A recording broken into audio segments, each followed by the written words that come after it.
नमस्कार. यूट्यूबमध्ये तुमचं सगळ्यांचं स्वागत आहे.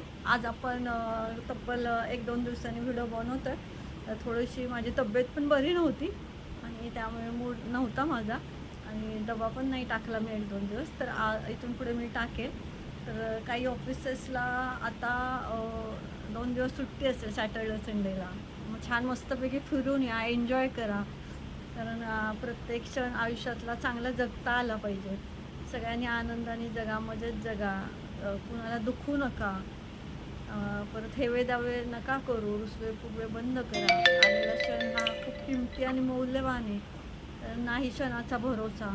इथं काहीच हे कलियुग आहे. म्हणजे काय सांगता येत नाही की आत्ताचा क्षण आपण व्यवस्थित जगतोय, नेक्स्ट ह्याला काय असेल ते.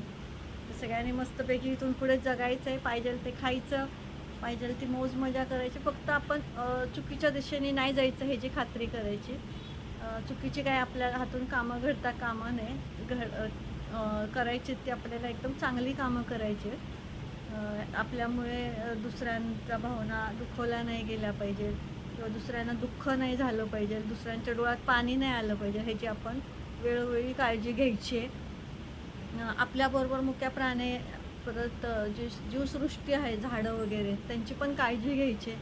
कारण तो पण एक जीव आहे. तर थोडंफार त्यांच्यासाठी पण आपल्याला कारण तो पण एक समाजाचा घटक आहे. तर त्यांच्यासाठी पण आपल्याला थोडंफार करायचं आहे. त्यांची पण काळजी घ्यायची आहे.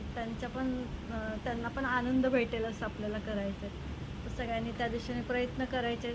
सगळेजण आज सुखरूप आलेले असतील आणि आलेच पाहिजे आणि सगळेजण आनंदात असतील आणि असायलाच पाहिजे हे मी आणि सॉरी, हा प्रश्न मी शेवटी विचारला. मी रोजच्या व्हिडिओमध्ये सुरुवातीलाच विचारते की सगळेजण आले का. तर त्याच्याबद्दल मला माफी करा. बोलण्याच्या ओघात मी शेवटी विचारला. पण सगळ्यांनी सुखी राहा, आपापल्या घरी आनंदात राहा, मजेत राहा. आलेला मौल्यवान क्षण हा आनंदात जगा.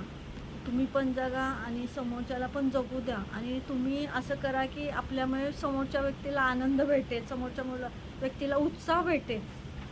ती एनर्जी आपल्याकडे कायम राहिली पाहिजे. की आपण जे बोलतो म्हणजे आपल्या आवाजात पण ते व्हायब्रेशन्स असतात की आपण काय आपला आवाज काय पटीचा आहे. म्हणजे आपल्या आवाजात पण ती हे पाहिजे, फ्रिक्वेन्सी पाहिजे पॉझिटिव्हची.